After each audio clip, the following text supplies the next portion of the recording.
Dice así la palabra de Dios. De tal hombre me gloriaré, pero de mí mismo en nada me gloriaré, sino en mis debilidades. Sin embargo, si quisiera gloriarme, no sería insensato, porque diría la verdad, pero lo dejo para que nadie piense de mí más de lo que en mí ve u oye de mí. Y para que la grandeza de las revelaciones no me exaltase desmedidamente, me fue dado un aguijón en mi carne, un mensajero de Satanás que me abofetee, para que no me enaltezca sobremanera. Respecto a lo cual 3 veces he rogado al Señor que lo quite de mí, y me ha dicho, bástate mi gracia, porque mi poder se perfecciona en la debilidad. Por tanto, de buena gana me gloriaré más bien en mis debilidades, para que repose sobre mí el poder de Cristo. Por lo cual, por amor de Cristo, me gozo en las debilidades, en afrentas, en necesidades, en persecuciones, en angustias, porque cuando soy débil, entonces soy ¿qué? Fuerte. Padre, gracias por esta mañana. Una vez más, gracias por tu palabra y tu verdad. Ella es vida para nosotros, Señor. Ella nos ayuda en nuestra debilidad. Ella expone nuestro corazón. Ella llega a lo profundo de la mente y del alma humana, Señor, para confrontar y hacernos ver la verdad que está escrita en tu palabra por siglos, pero que te ha placido revelarla en este tiempo a tu iglesia. Hoy bendecimos tu nombre en Cristo Jesús. Amén y amén. ¿Cómo usa Dios el sufrimiento? ¿Cómo usa Dios? Miren la imagen. Una cara aplastada, le falta otro poquito, digo yo. Todavía le falta más, que lo aprieten más esas manos. A veces nos falta otro poquito, ¿sí sabía? A todos, me incluyo ahí. A veces nos falta otro poquito ese apretoncito. Todavía tiene cara de sonrisa, ¿no? Todavía está ahí como riéndose, pero todavía falta un poquito más de sufrimiento. Hablar del sufrimiento es algo desconocido para los creyentes, ¿sí sabía? Hay iglesias donde pasan tal vez una generación entera y nunca han hablado del sufrimiento de manera bíblica. Es algo extraño porque el sufrimiento hace parte de la vida del ser humano, entonces es extraño que la iglesia no predique sobre eso, debería predicar sobre eso, porque no hay un ser humano en la tierra que pueda pasar la vida, cristiano o no cristiano, sin decir que no ha tenido un momento de ¿qué? De sufrimiento, de dolor, de adversidad. La pregunta de por qué le pasan cosas malas a los buenos e inocentes es una pregunta que preocupa a muchos y que parecería no tener respuesta. Yo sé que usted se ha hecho esa pregunta, sobre todo cuando las cosas son alrededor de nosotros.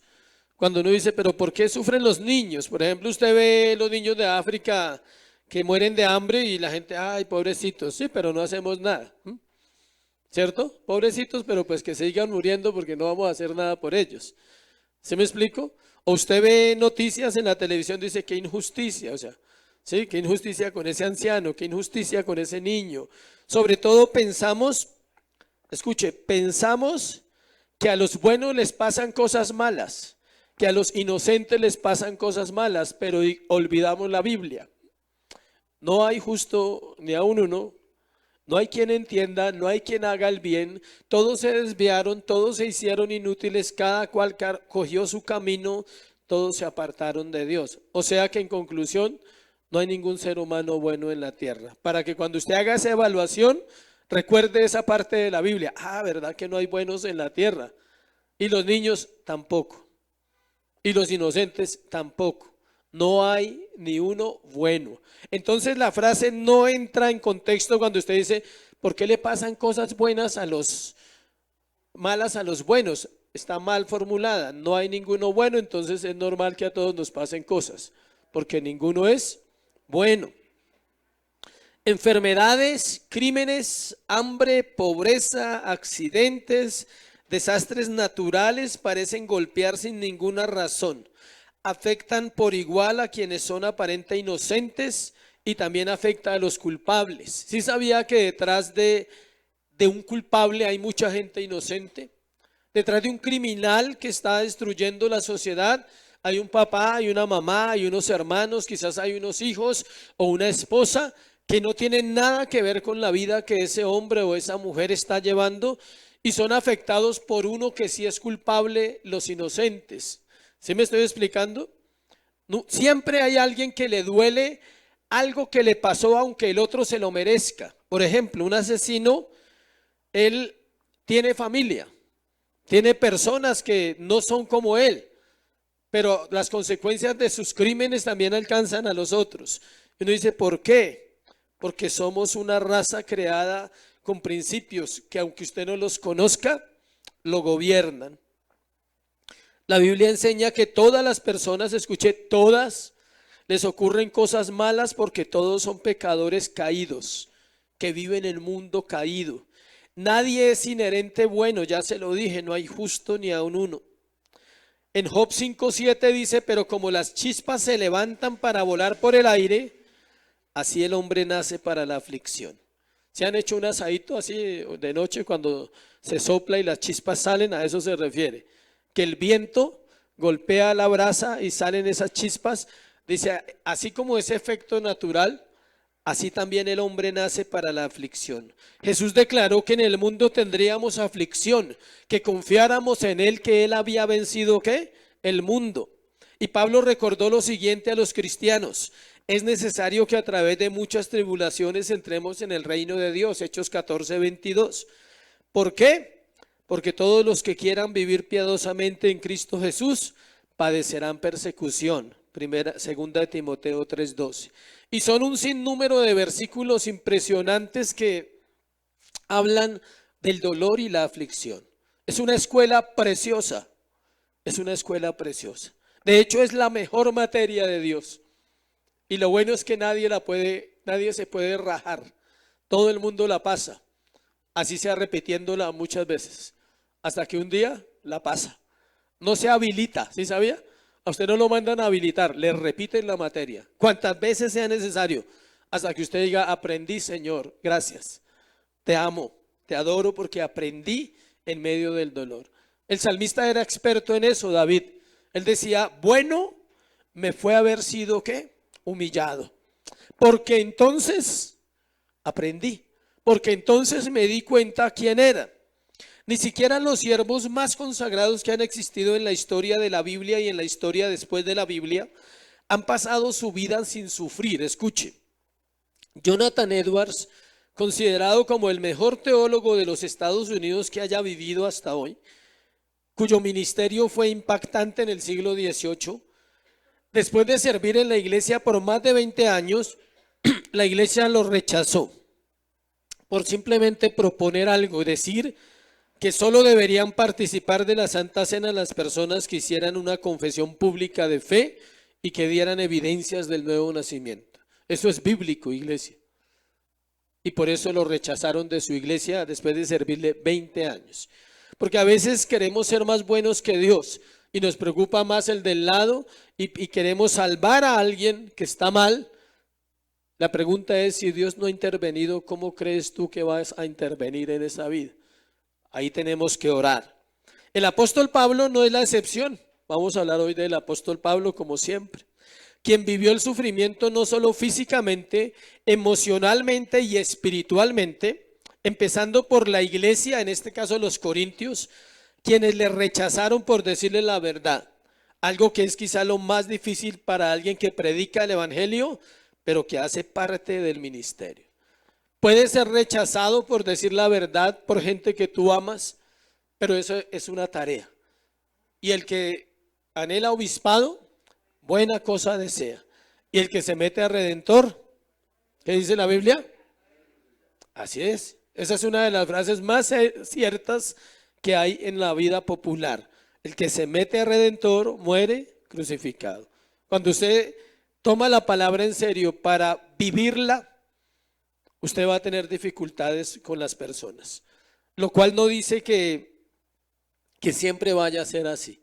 A veces por un tiempo, mientras la palabra alumbra el entendimiento y luego las personas agradecen. Nos ha pasado con personas que uno se encuentra después de muchos años y quizás en algún momento hubo una diferencia, alguna discusión por la verdad y la gente agradecida.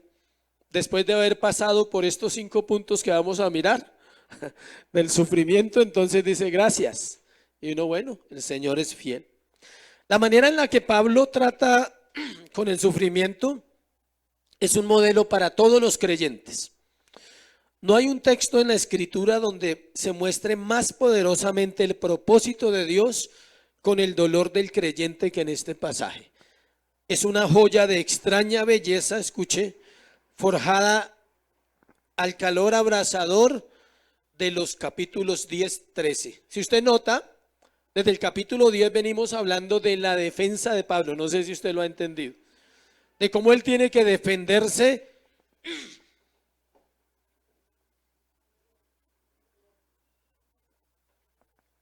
constantemente de los ataques de la iglesia.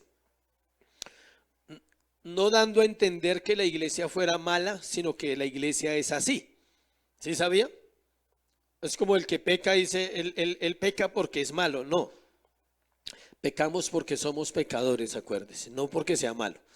Todos somos malos, pero tenemos una naturaleza caída, no podemos evitar pecar. Entonces, desde el capítulo 10 al capítulo 13, Pablo está haciendo una defensa de su ministerio, pero aquí es el pedacito como una perla, digámoslo así, donde se encuentra la parte del sufrimiento. Es un pasaje con una carga emocional profunda en la literatura paulina. Desde el crisol del sufrimiento, Pablo emerge y habla 5 razones por las que Dios permite el sufrimiento, y son las que vamos a mirar. Vamos a mirarlas, voy a leerlas y las vamos a desglosar una por una. Dios permite el sufrimiento o lo usa para revelar la condición espiritual del creyente, es la primera que vamos a ver. También para hacer al creyente más humilde, también para acercarlos a Él, también para mostrar su gracia y por último para perfeccionar su poder en el creyente. Entonces note que es útil. Si no hay ese proceso, difícilmente una persona se va a sostener en la iglesia. Se lo digo no con el ánimo de desearle algo malo, porque a veces la gente lo malinterpreta, sino se lo digo desde 2 puntos de vista. Uno, desde el punto de vista bíblico, de todos los hombres de la Biblia tuvieron que vivir situaciones. 2, desde la experiencia personal, que he tenido que vivir durante años situaciones difíciles.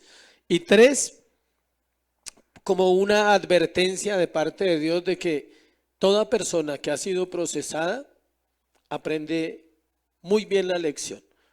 Y escuche, en vez de soltarse y en vez de alejarse de Dios, se aferra de una manera impresionante en medio de la prueba y en medio del dolor. Entonces vamos a ver el primero. Dios usa el sufrimiento para revelar la condición espiritual del creyente. Versículo 5, versículo 6.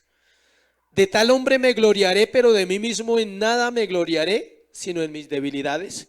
Sin embargo, si quisiera gloriarme, no sería insensato, porque diría la verdad, pero lo dejo, para que nadie piense de mí más de lo que en mí ve u oye de mí.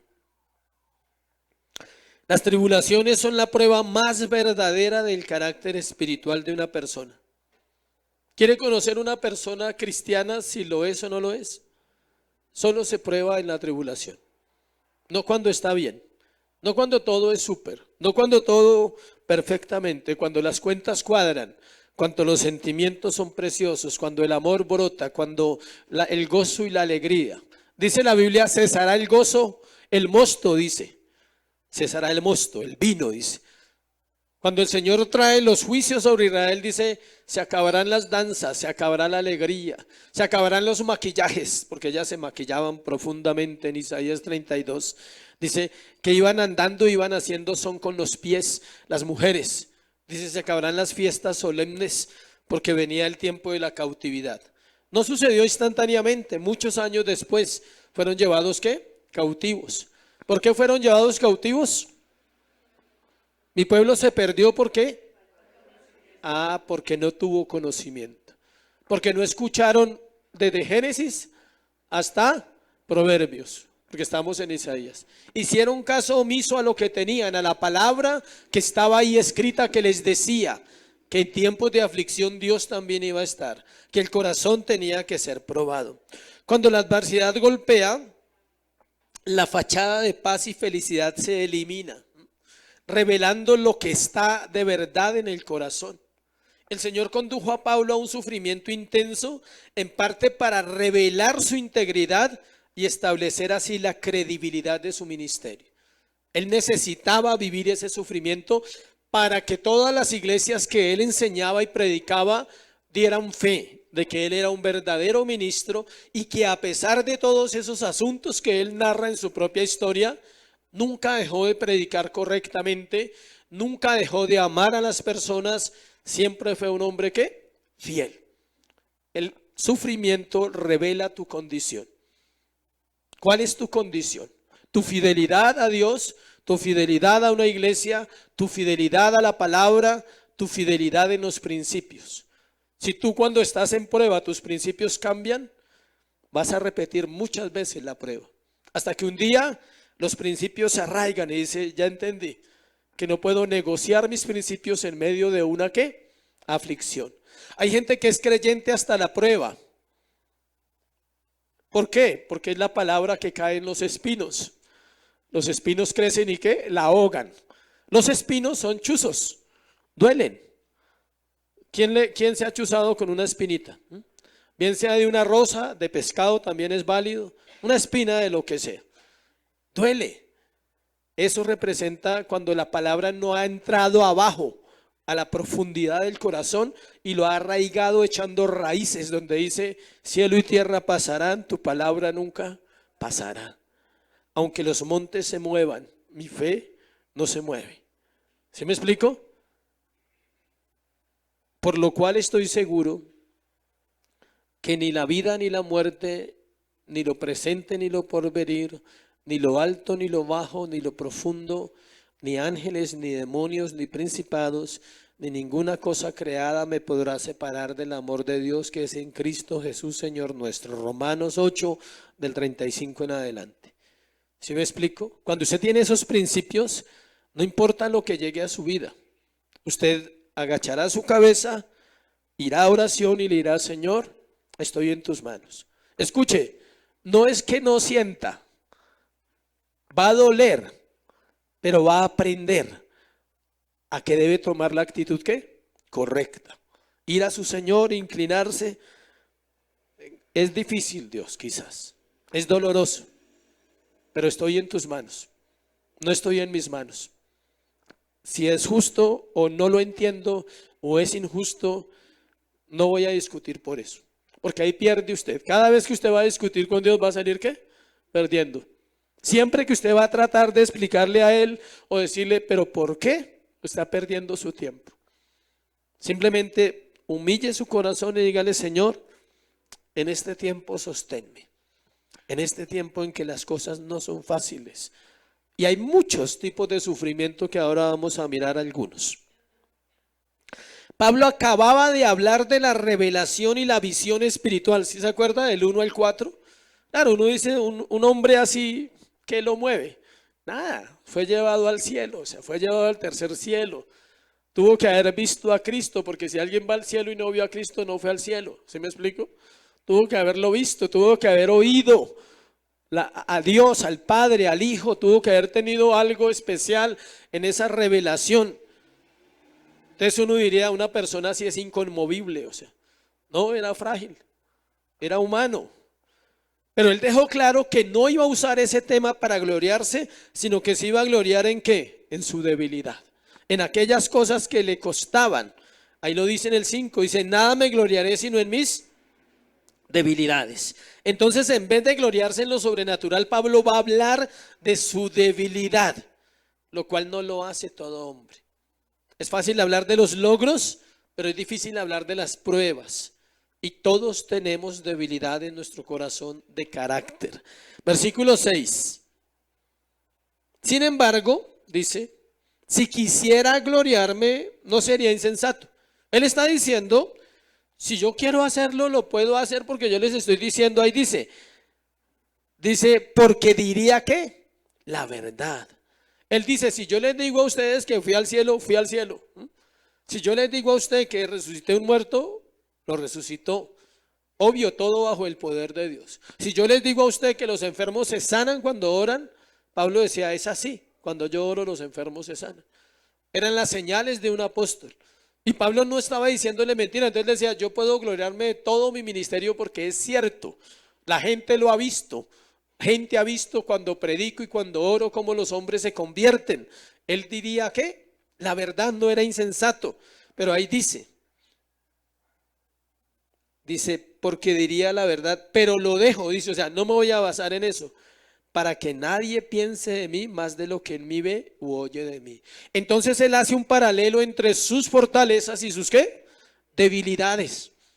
Si tú tienes fortalezas, también tienes que identificar, pero no te confíes. No te confíes porque vienes a la iglesia y haces ciertas cosas. Ora, dile, Señor, dame un equilibrio. Enséñame a vivir la vida cristiana como es. Dios humilló a Pablo en la tristeza más profunda y el dolor más severo para revelar con mayor claridad que él era un auténtico hombre de Dios. Una de las credenciales de los hombres de Dios y las mujeres de Dios es haber pasado ¿por qué? Por el sufrimiento. ¿Para qué? ¿Para gloriarse solamente? No, para poder ayudar a otros que sufren. Para poder decir, me acuerdo cuando estaba ahí. Tuvimos la oportunidad de compartirle a unos jóvenes, como decía mi esposa, que con solo verlos usted sabe que casi que son paramilitares. O sea, uno casi que tienen el letrero en la cara así. ¿Sí? Qué tristeza, ¿no? Qué dolor ver esos jóvenes y entender que uno un día estuvo al otro lado también. Tener la oportunidad de hablarle a varias personas sabiendo que un día uno estuvo perdido y que uno sabe la miseria y el dolor que es vivir sin Cristo. No se sabe qué es peor, o sea, si vivir pensando que es cristiano y no serlo, eso es triste, o vivir perdido y tampoco saberlo. Porque al menos alguien dice, bueno, yo sé que estoy perdido, necesito ayuda. ¿Alguien se ha perdido literalmente algún día? Perdido, o sea, que no tiene ubicación. Yo me perdí cuando llegamos a Bogotá. Me mandaron por una libra de carne y no volví. En serio. Llegamos al barrio La Igualdad, la avenida 68 con tercera de para abajo, eso era una invasión. Y me dejaron ahí el camión bajando las cosas y me mandan por una libra de carne. Y no volví. Y lloré, y lloraba por todo el camino perdido. Y la gente, ¿pero qué le pasó? No, es que yo vivo en una casa blanca, imagínense. Y por misericordia, por la tarde una señora me llevó y encontró la casa. Pero habían hartas casas blancas. Pero era la primera vez que llegábamos acá, o sea, a una ciudad tan grande viniendo de un pueblo. Eso es duro perderse. Entonces, cuando alguien sabe que está perdido, por lo menos busca ayuda. Ayúdenme. Y uno chillando, pues la gente lo ayuda. ¿Sí? Pero hay gente que no sabe que está perdido, está muerto, no entiende. Pero qué bueno poder hablar de eso. Si queremos saber si realmente nuestra fe y obediencia están alineadas a la voluntad de Dios, eso solo se conoce cuando enfrentamos circunstancias que nos sacan de nuestra comodidad y revelan lo que somos por nuestra reacción ante ello. Escuche, ¿usted quiere saber su grado de fe? Es cómo reacciona usted ante las pruebas, ante aquello que no le salió como usted pensaba, ante una pérdida económica, una pérdida familiar, la salud, la paz. ¿Sí sabía que hay gente que pierde la paz? Es una ansiedad interna muy fuerte, se siente. No sé si usted ha vivido la ansiedad, pero los que consumimos drogas, algún día sabemos que es muy fuerte la ansiedad. Es un monstruo, nosotros le decíamos el monstruo en la calle. En el argot de la droga y de la calle se le dice el monstruo, ¿sí? El cólico. Es una cosa por acá que usted no aguanta si no está consumido. Pero eso lo viven los seres humanos sin droga también. La angustia. Como cuando usted piensa o siente que va a pasar algo malo. Como cuando va por la calle y siente que lo van a robar, eso le pasa algo de por aquí hasta por aquí.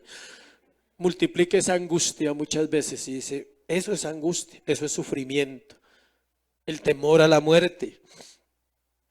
cómo reaccionas ante ciertas circunstancias. Eso mostrará el carácter del creyente. Segundo, Dios utiliza el sufrimiento para hacer humilde al creyente, versículo 7, y para que la grandeza de las revelaciones no me exaltase desmedidamente, me fue dado un aguijón en mi carne, un mensajero de Satanás que me abofetee, para que no me enaltezca sobremanera. Este versículo es de aquellos, a propósito, lo que les dije de la escuela, este es uno de esos versículos difícil de interpretar, pero difícil.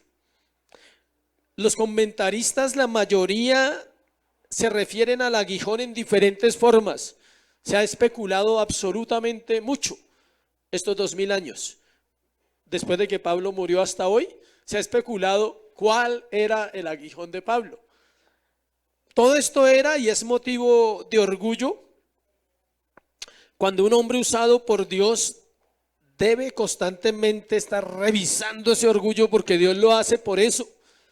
Pablo te estaba tentado todo el tiempo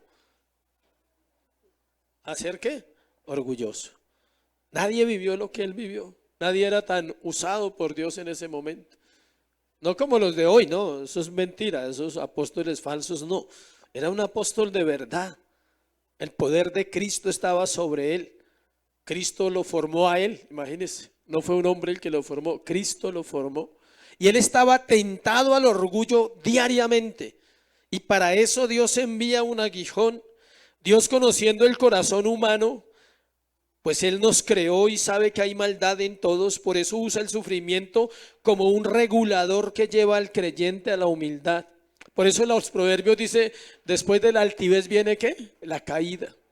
Y después del orgullo es el quebrantamiento. Búsquenlo en los proverbios, no se lo doy para que usted lea los proverbios. Bueno, después del orgullo es la caída, o después de la altivez es la caída, y después del orgullo viene ¿qué? El quebrantamiento. Son dos citas. Dos veces nombra aquí que el aguijón era para no exaltarse. Mire, léalo bien, versículo 7, parte A. Para que la grandeza de las revelaciones no me exaltase desmedidamente. ¿Sí ve? Exaltase. O sea, para que no se le subieran los humos, digámoslo así en término colombiano. Y en la última parte dice, para que no me enaltezca sobremanera. Dos veces nombra la palabra ¿qué? Enaltecerse. O sea que Pablo tenía sus brotes de enaltecerse. Y cada vez que iba a enaltecerse, tenga su aguijón, su chuzón. Hablamos de los aguijones. Dura cosa es dar cosas contra el aguijón, pero le tengo una noticia. Este aguijón no es el mismo de ese versículo. En ese versículo que hablamos de dura cosa es dar cosas contra el aguijón, fue cuando Dios se reveló a Pablo en el camino a Damasco. Eran unos chuzos que usaban para los bueyes, para arrear los bueyes, unos chuzos de aluminio, de metal. Los chuzaban y eso aceleraban el paso, eso a toda, para que trabajaran más rápido. Pero este aguijón no es igual. Antes de mirar el término de aguijón, los comentaristas dicen que podría ser una enfermedad física como la malaria, la migraña, la epilepsia, cálculos biliares, reumatismo. Todo eso son interpretaciones. Gota, algún trastorno intestinal y hay más. Pero las escrituras no respaldan ninguno de esos puntos de vista de los comentaristas que ese era el aguijón de Pablo. Gálatas 6:11, usted lee, miremos ahí un poquito y ya vamos a pasar al aguijón. En Gálatas 6:11 dice así: mirad con cuán grandes letras os escribo de mi propia mano. Entonces otros dicen que era un problema en los ojos, porque escribía con letras gigantes, tal vez sí tenía un problema de visión, pero el texto y el contexto nunca nos dice que ese fuera su aguijón. Usted puede tener un problema en los ojos y eso no sea un aguijón. No es que ya usamos gafas, vea.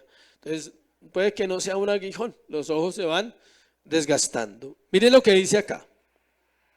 El término aguijón en griego es skolops, con la S primero, la K, skolops, y PS al final, skolops, que se traduce como estaca.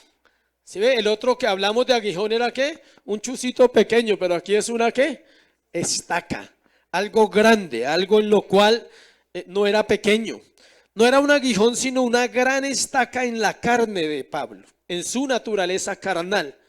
Job capítulo 1 y capítulo 2 dice que Dios permitió que Satanás afligiera a su siervo Job. Génesis 50:20 nos dice que José les dijo a sus hermanos que todo lo difícil y lo malo que él había vivido fue permitido por Dios. O sea, que lo vendieran, que estuviera en la cárcel. ¿Se acuerdan que hablamos de la historia de José? Eso fue permitido por Dios. Entonces, concluimos que la estaca era no era un aguijón chiquito, sino era un aguijón ¿qué? Grande, algo que traspasaba su corazón, que lo ponía grave en su naturaleza carnal. La palabra carne aquí hace referencia a la naturaleza caída de Pablo, al remanente de pecado que tenemos todos los creyentes. Dios usaba esa estaca para humillar a aquel que había tenido tantas revelaciones. Entonces, si Dios le da mucha revelación, acuérdese para dónde lo lleva. Bueno, eso pasa con el ministerio. Cuando Dios escoge un hombre para revelarle cosas de la Biblia, también lo escoge para ponerlo así como la fotico, para apretarlo un poquito, para que no se le suba los humos en cuanto a lo que aprende.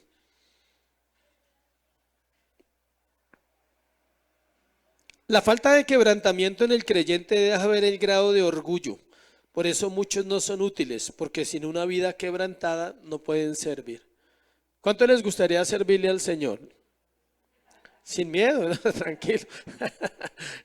No, con ese tema diga, no, ya no. Esa es una carrera de quebrantamiento, de ir muriendo para llegar a ser como Jesús. Vamos a mirar una parte gramatical que es muy importante, a ver si con la gracia de Dios podemos entender un poquito el aguijón basado en este contexto, en este estudio que hace un gran teólogo, donde deja un poquito más claro que el aguijón podría ser esto. Una forma más de entender sobre el aguijón es ver la parte gramatical. Entonces vamos a ver el versículo, la palabra mensajero. La palabra mensajero viene de un griego que se llama angelus, o sea, ángeles. Y este mensajero aquí tiene un nombre, dice que era un mensajero ¿de quién? De Satanás. Entonces era un ángel ¿qué? Caído, era un demonio. Por otro lado, la palabra abofetear se refiere a un trato duro hacia alguien. Y el Antiguo Testamento, pónganle mucha atención los que vamos a leer esos textos para que entienda un poquito del aguijón, se refiere metafóricamente a los oponentes como aguijones. ¿Sí ve para dónde vamos? Entonces el aguijón no era algo que Pablo tenía dentro, era esos hombres, esos falsos maestros hacían parte de ese aguijón. El diablo usaba esos falsos maestros ¿para qué? Para confundir la iglesia. Y ese era el dolor que él vivía, esa era la angustia. Él lo dice, sobre mí se agolpa el dolor por todas ¿qué? Las iglesias. Entonces, si lo vamos amarrando bíblicamente, vamos a encontrar que tiene sentido. Porque dice que era un mensajero de Satanás, no dice que era algo, sino era un mensajero de Satanás, o sea, un demonio enviado por Satanás, no sobre Pablo, sino que usaba a esos falsos maestros para esas doctrinas falsas, y lo duro es que la iglesia les creía. Y esa era una de las causas del dolor de Pablo.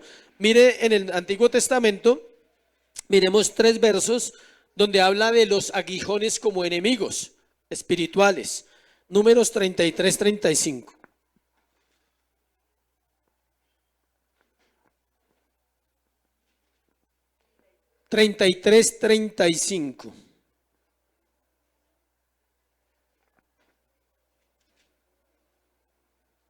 Perdón, 33:55.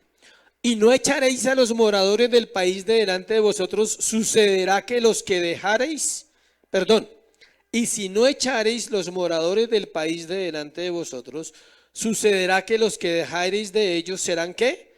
Por aguijones en vuestros ojos y por espinas en vuestros costados, y los afligirán sobre la tierra en que vosotros habitéis. Dios le dio una orden a Israel, echar a todos sus enemigos afuera. Y ellos, como eran tan obedientes, pero tan obedientes, no lo hicieron. Dejaron a un poco de gente ahí. ¿Y qué hizo Dios? Eso se volvió un aguijón. Esas personas se volvieron un problema dentro de la comunidad de Israel y lo único que hacían era traerle pecado y llevar a pecar a los demás del pueblo. Entonces, si ve que los aguijones se refiere a qué? A enemigos. Josué 23:13.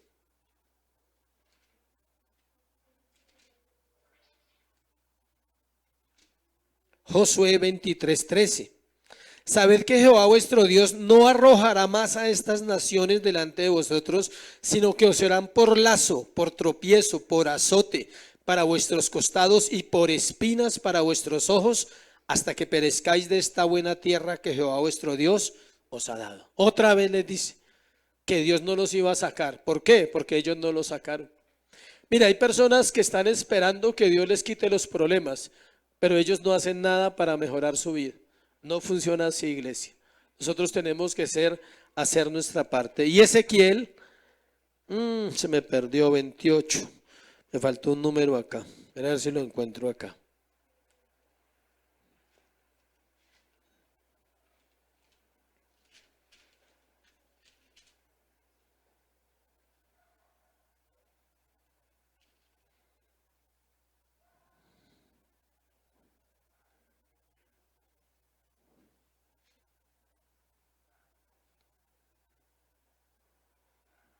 No, no lo encuentro. Bueno, dejemos esos dos. Entonces, una conclusión para cerrar esto es que los demonios que moraban en los falsos maestros atormentaban a Pablo, le robaban su paz, lo hacían sufrir al ver cómo la iglesia creía en doctrinas falsas. Eso es parte de ese aguijón.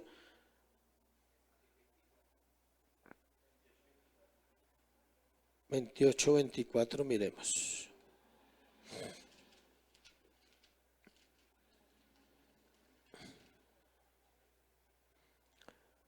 Y nunca más será la casa de Israel, sí señores, es espina desgarradora, ni aguijón que le dé dolor, en medio de cuantos la rodean y la menosprecian y sabrán que soy yo Jehová. Aquí es al contrario, aquí está hablando de la restauración. Dice que Dios mismo les iba a quitar después los aguijones. O sea que nunca más serían o volverían a vivir esa situación. ¿Listo? Entonces recordemos que Dios, para alcanzar sus propósitos justos, puede utilizar inclusive las tinieblas. Eso es parte de su soberanía. Si Dios no puede hacer con nosotros lo que Él quiere, entonces no es el Dios de la Biblia, ni es el Dios que seguimos. Si usted cree que Dios no puede hacer lo que quiera con usted, usted está equivocado de fe. Tiene una fe equivocada. Dios puede hacer lo que se le dé, la bendita voluntad, con cada uno de nosotros. Y si no, lea Daniel 4:35, mientras pasamos al otro punto. Para que lo lea en su casa, Daniel 4:35. Dice que Dios hace con los habitantes de la tierra como Él quiere.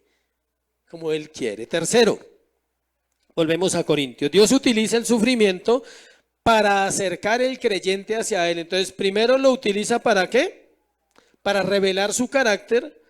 Luego lo utiliza ¿para qué? Para hacerlo humilde. Ahora lo utiliza para acercarlo a Él. Versículo 8. Respecto a lo cual 3 veces he rogado al Señor que lo quite de mí. Me gusta mucho este punto. Porque este punto es la actitud, escuche, correcta en medio de la prueba. Note que Pablo no se pone bravo y dice, ahora ya no voy a volver a predicar. Y que vaya otro y edifique esas iglesias porque usted me está tratando muy difícil, Señor. ¿Qué dice? Se acercó a Dios en la intensidad de su dolor. Hizo lo mismo que Jesús hizo cuando fue tentado por Satanás 3 veces y le respondió citando la palabra de Dios, orando y acudiendo al Padre de toda consolación. La actitud de Pablo ante el aguijón o el sufrimiento que soportaba era volver su corazón a Cristo en oración. Ahí lo dice claro, dice respecto ¿a qué? Al aguijón. Dice 3 veces he rogado al Señor que lo quite de mí. O sea que no fueron muchas veces, ¿sí? Pablo no se ponía ahí dele todos los días, sáqueme, quíteme este chicharrón que estoy sufriendo. O sea, no. 3 veces en su vida quizás, en 35 años, tuvo que ser las veces más intensas de su dolor, donde se postró y le dijo, Señor, ten misericordia, o sea, quítame este dolor, esta angustia que estoy viviendo, esta situación que no me deja vivir en paz. El hecho que Pablo orara, note esto, no significa que siempre Dios iba a hacer lo que él le pedía. Y era Pablo. Tampoco que Dios no respondiera, porque Dios sí le respondió. 3 veces le pidió que le quitara el aguijón y no se lo quitó. Está diciendo el texto que Dios no respondió. Dios sí respondió y ahorita lo vamos a ver en el otro punto. Lo que pasa es que Dios responde de diferente manera a la que nosotros esperamos, pero responde porque así como Él nos da las pruebas, así también nos da la salida o la fortaleza para esperar y aprender. Hay 3 respuestas de Dios. No hay ninguna oración, escuche, sin respuesta. El no también es una respuesta. Si tú oras y Dios no te responde, ahí hay una respuesta. Él está diciendo, no Señor, aprenda a orar. No Señor, está orando mal, está orando para usted mismo, no está interesado en nada de lo que yo le he enseñado. Siga orando hasta que aprenda a orar. La otra es que le dice, espere, en su tiempo, tranquila, tranquilo, más adelantico usted va a entender y vamos a ver las cosas de otra manera. Cuando su corazón sea más humilde, por ahora el moño está muy alto, entonces esperemos otro ratico, ¿sí? Está hasta por aquí apenas, o sea, esperemos otro poquito, a ver si de pronto entiende la situación. Y la tercera, Dios responde, pero no como nosotros queremos. Hay gente que tiene un hijo en las drogas, Señor, que no consuma más. Sí, pero sigue siendo un impío, sigue siendo un delincuente, sigue siendo un hombre perdido. Debe orar por salvación. Señor, trae salvación a esa alma. Sí, está en tu plan. Ten misericordia, Dios, de esa vida, ¿sí? Pero no es solo que nosotros queremos siempre, escuche, siempre, yo también lo he vivido muchas veces y he tenido que aprender la lección. Siempre queremos que Dios nos quite, ¿qué? Los problemas. Y no le decimos, enséñame a aprender. Enséñame a aprender, suena redundante, ¿cierto? Pero es así, no sabemos ni siquiera aprender. No sabemos mirar la situación y decir, escuche esto, reconocer, eso le va a ayudar mucho. Me ayudó mucho mis primeros años de vida cristiana. Reconocer que parte del sufrimiento es recontramerecido. No merecido, recontramerecido, lo digo así. Cuando yo entendí que estaba en la prisión porque oraba todos los días en la casa y leía la Biblia, no, estaba por delincuente, sencillo. Sí, yo cuando llegué a la cárcel, el mismo día entendí eso. Porque como que se me corrió un velo de mi cabeza, de mi mente, por gracia, porque no estaba con Dios. Y yo dije, claro, pues eso fue lo que me busqué todos estos años, estar acá. Y eso hizo que mi causa fuera más suave y no atormentado, porque en la cárcel todos son inocentes, hasta que se les demuestre lo contrario. Yo dije, no, yo soy culpable, la embarré. La embarré de los 12, 13, 14, 15, 16, 17, 18, 19, 20, 21 y 22. 10 años después entendí que la había embarrado todos esos años. O sea que me fue bien, o sea, me salió barato. Donde me hubieran cobrado todos los crímenes estaría ya todavía encerrado. En serio, me salió re barato, ni siquiera un porcentaje pequeñito. Pero eso ayuda.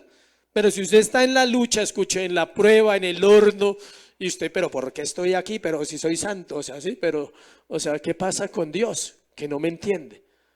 Entonces, reflexione, medite, mire y diga, en realidad hay cositas que no he trabajado. Hay cositas que me hacía falta aprender. Gracias, Señor, porque me estás enseñando de la manera perfecta. Eso hizo Dios con Pablo. Lo enseñó a volver su corazón a Él y le puso ese aguijoncito que no sabemos, podemos concluir que era así por parte de las Escrituras, pero podría ser más fuerte de lo que nosotros alcanzamos a estudiar. Cuarto, Dios utiliza el sufrimiento para mostrar su gracia. Versículo 9, parte A. Y me ha dicho, bástate mi gracia. No en, sino mi. Note que la palabra no dice en mi gracia. Bástate mi gracia, Pablo. Note, ahí está la respuesta a la oración. 3 veces he ido y le he dicho, Señor, quita ese aguijón de mí, y Él me ha respondido, ¿cómo? Bástate mi gracia. Y aquí Dios respondió no quitando el dolor de Pablo, porque era provechoso para el apóstol. Revelaba su carácter verdadero, lo mantenía humilde y lo acercaba a Dios. ¿Cómo Dios le iba a quitar el aguijón si hacía esas 3 tareas en él? La palabra charis, que es la palabra gracia en griego, aparece 155 veces en el Nuevo Testamento y se usa para decir o hablar del favor inmerecido de Dios en cuanto a la salvación, no en cuanto a regalos materiales. Entienda eso. Cuando hablamos de gracia espiritual, nunca lo asocia en cuanto a las cosas materiales. Eso se llama añadidura, no gracia. Eso es añadidura. Carro, casa, beca, vaca, todo eso es añadidura. ¿Sí me entiende? Gracia es en cuanto a ¿qué? La salvación. Gracia salvífica. Me gustó esta definición. Es una fuerza dinámica que transforma la vida de los creyentes a partir de la salvación. Una fuerza ¿qué? Dinámica, o sea, llena de poder. La gracia no es una quietud, es el poder de Dios en acción.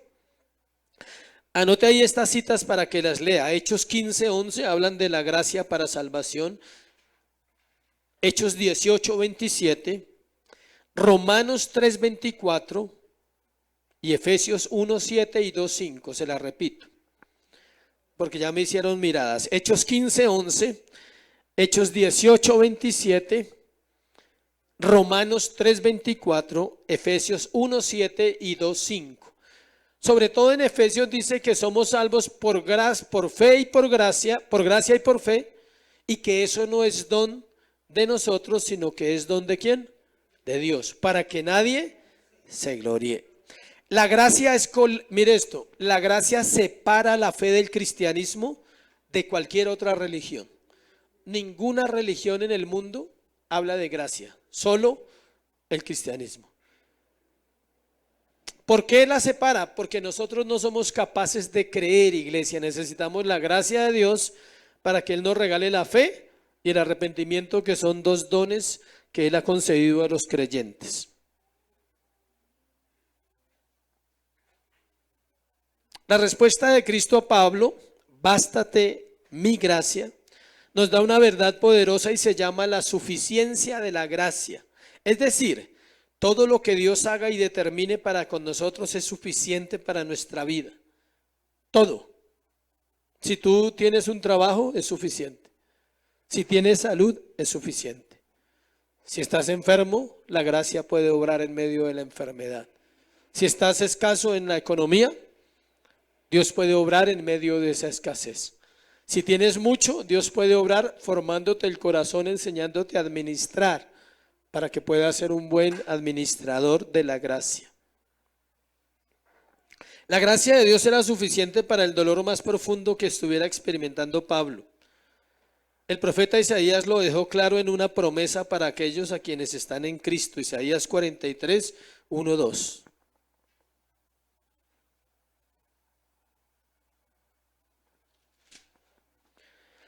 Dice, ahora así dice Jehová, creador tuyo, oh Jacob, y formador tuyo, oh Israel, no temas, porque yo te redimí, te puse nombre, mío eres tú.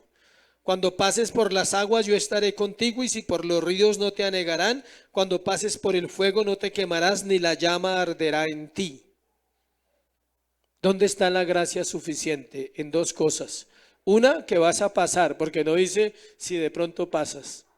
Es una afirmación, dice, cuando pases por las aguas, yo estaré contigo. Y si por los ríos no te anegarán. Y dice, cuando pases ¿por qué?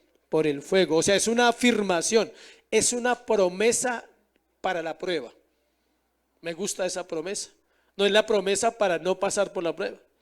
Es la promesa que si usted pasa por la prueba, Él lo va ¿a qué? A sostener y lo va a sacar. Ya cuando esté a punto de ahogarse, Él va a aparecer en medio de su poder y su gracia para darnos la salida. Algunos dicen, no, pero eso es una promesa. Sí, es una promesa. Porque Dios lo está diciendo que va a suceder. Si no ha sucedido, tranquilo, va a suceder. Bueno, es una buena noticia esta mañana.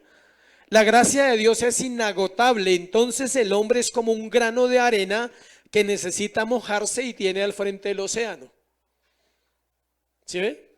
La gracia es inagotable. Entonces el hombre es comparado como un grano de arena y el océano es Dios. Y el hombre necesita mojarse. Tiene suficiente agua en el océano para mojarse. Así es la gracia. Solo que él a veces no quiere mojarse, el granito de arena. Pero mire otro ejemplo. Dios dice, bástate en mi océano, le dice al granito de arena, no te basta mi océano para mojarte. Así es el hombre. Es como un ratón en los graneros de Egipto cuando José guardó toda la comida. Y él dice, ¿será que si me alcanza o si me lo como todo un día se acaba? Nunca se iba a acabar, eran bodegas gigantes, toneladas de grano. Y un ratón allá, Dios le dice, ¿no te basta? Tienes todo el grano, o sea, come todo lo que quieras que siempre va a haber más. Así es la gracia. Dice, o como una persona que tiene todo el oxígeno de este mundo y solo Dios le dice, respira de a una vez, cada vez que quieras. Respira. ¿Sí sabías que tenemos todo el oxígeno? Por eso podemos respirar. Así es la gracia de grande, como esos tres ejemplos, como el grano de arena y el océano, como el ratón con los graneros llenos o como el hombre con el aire. Lo tiene todo y no se lo puede aspirar todo, le toca de a poquito. Pero Dios le dice, no le basta, así es la gracia. Si no nos basta la gracia, no tenemos entonces nada. Nada es suficiente. Último, Dios utiliza el sufrimiento para perfeccionar su poder, versículos 9b y 10. Entonces dice que bástate mi gracia porque mi poder se perfecciona en la debilidad, por tanto de buena gana me gloriaré más bien en mis debilidades para que repose sobre mí el poder de Cristo. Leí el 9. Encontramos varias perlas aquí, frases que van más allá de las letras, palabras que cuando se hacen vida en el creyente cambian radicalmente su fe. Dios no quería mostrar su gracia solamente, sino la gracia viene acompañada de ¿qué? De poder. Usted y yo estamos vivos por esas dos cosas, por la gracia y el poder de Dios. No conocemos el poder de Dios cuando dependemos de nuestra autosuficiencia, de nuestro orgullo, de nuestra mente. No vemos el poder de Dios actuar. Solo cuando estamos dispuestos a rendirnos, cuando nos consideramos débiles, cuando sabemos que somos incapaces de lograr lo recto, lo bueno, lo justo, lo santo, lo sabio, lo adecuado. Nosotros no sabemos eso. Entonces, como no sabemos eso, acudimos a nuestra propia fuerza o a los amigos. ¿Y no acudimos a quién? A Dios. Señor, ¿cómo gobierno mi casa? Señor, ¿cómo hago este negocio? Señor, ¿cómo invierto para esto? ¿Cómo ahorro para aquello? ¿Cómo trato a la familia que no quiere conocer de Dios? ¿Cómo trato a mi esposa? ¿Cómo trato a mi esposo? ¿Cómo trato a mi padre? ¿Cómo trato a mis hijos? Gracia. Todo está en la Escritura, ¿por qué? Por gracia. Pero si no acudimos allí, no vamos a ver el poder de Dios. El poder de Dios se manifiesta cuando las respuestas de Dios empiezan a verse de una manera natural en el creyente. ¿Por qué? Porque usted no sabe qué oración está Dios respondiendo porque ha orado siempre. Pero si usted ora cada 8 días o cada año, difícilmente. Le toca esperar harto para ver una respuesta. Pablo había perdido toda la habilidad de lidiar con los corintios. Había ido, les había escrito 2 cartas, les envió discípulos, solo le quedaba una cosa, confiar en el poder de Dios. Esa iglesia le dio tanta lidia a este hombre y al mismo tiempo la amaba tanto, porque con ella había aprendido a sufrir, había aprendido a orar, había aprendido a bastarse en la gracia de Dios.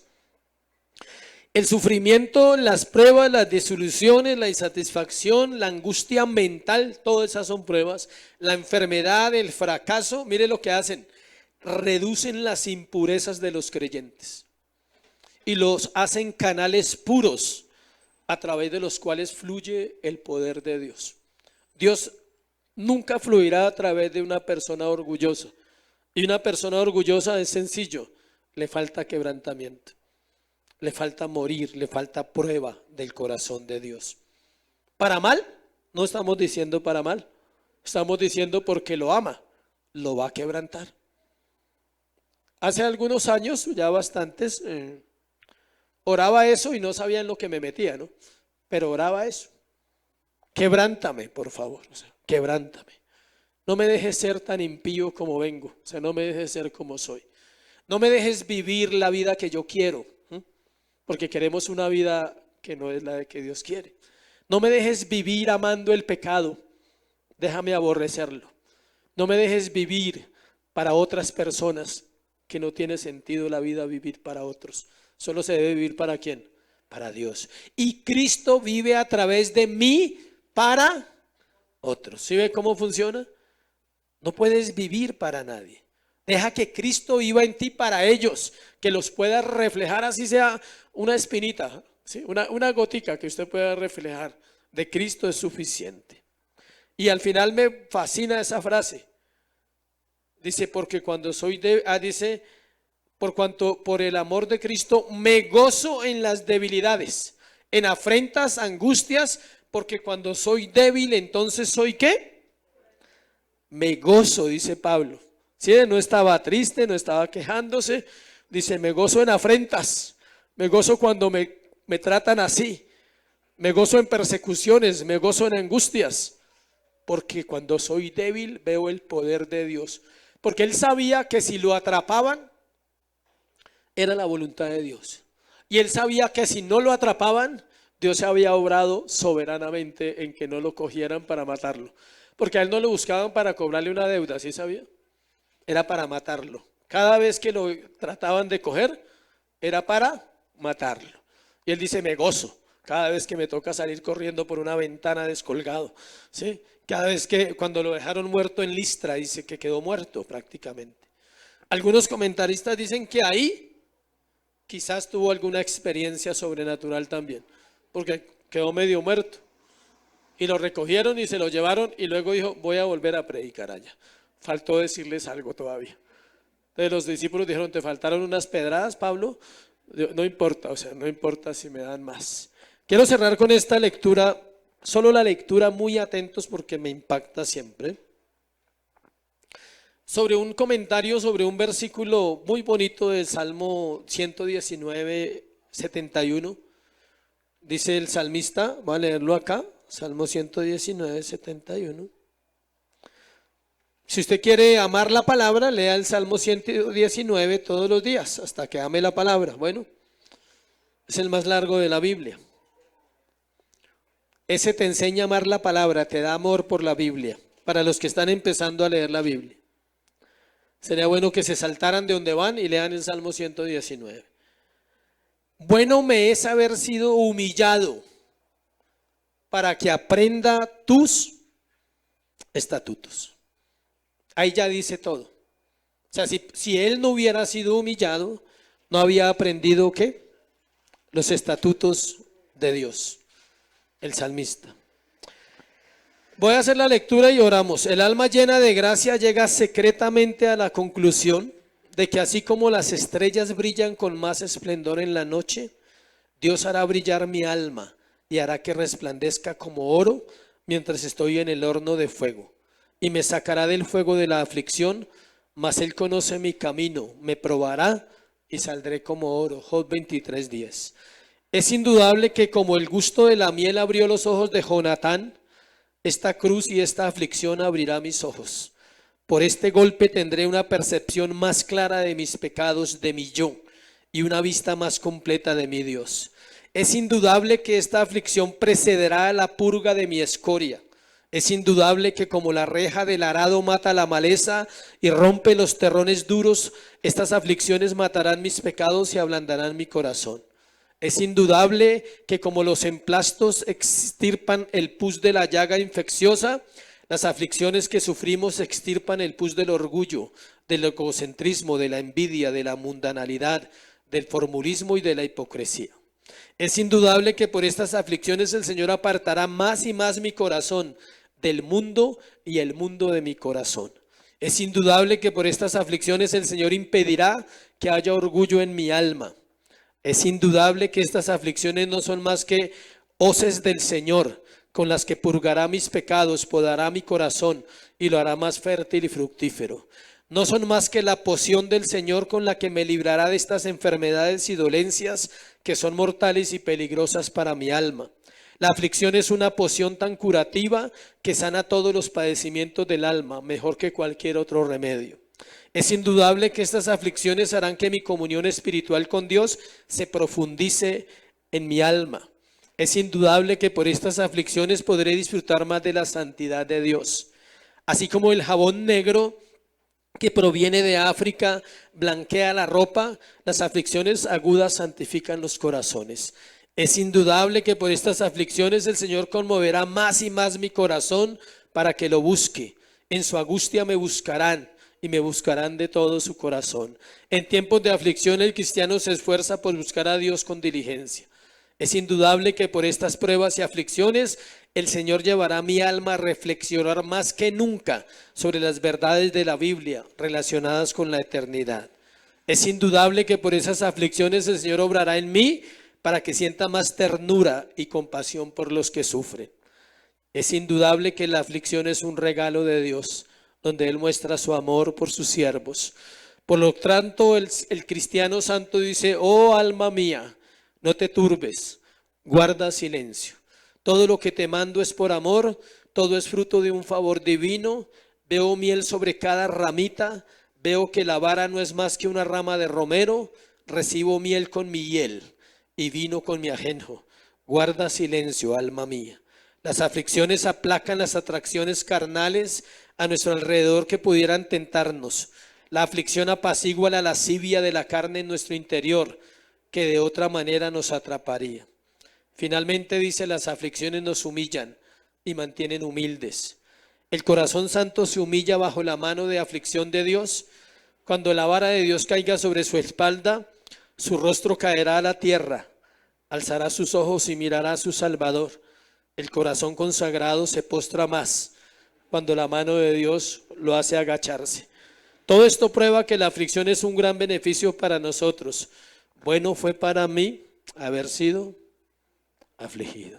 Es un pequeño comentario de un versículo, bueno, que nos hace recordar: si estás en aflicción en este momento, te felicito.